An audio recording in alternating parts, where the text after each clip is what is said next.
যাদের বাজেট কম তারা কোন টোকেন বা কয়েনগুলো কিনবেন, কয়েন টোকেন কি এটার একটা আলাদা ভিডিও দিব আপনাদের।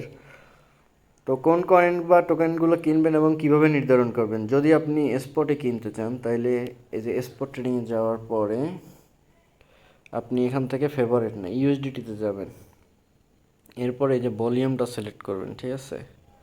ভলিউমটা সিলেক্ট করলে যেগুলো আপার ভলিউমে আছে ওইগুলো আপনার সামনে শো করবে।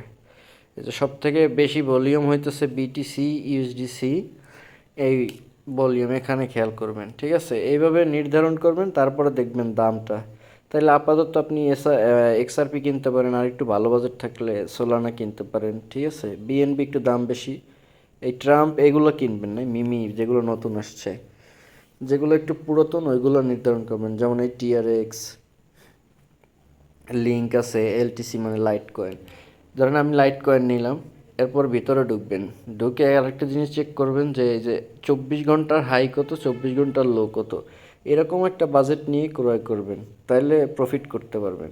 আর সবসময় একটা কথা বলি যে প্রতিদিনের কেনা বেচা প্রতিদিন করার চেষ্টা করেন। এই যে বুল রান বিয়ারিশ, এই কখন মার্কেট অনেক আপ হবে 100%, 500% লাভের আশায় বসে না থাকলে প্রতিদিন টুকটাক টুকটাক 2, 4, 5% করে লাভ করেন, তাইলে মাস শেষে ওইটাই ভালো প্রফিট হবে।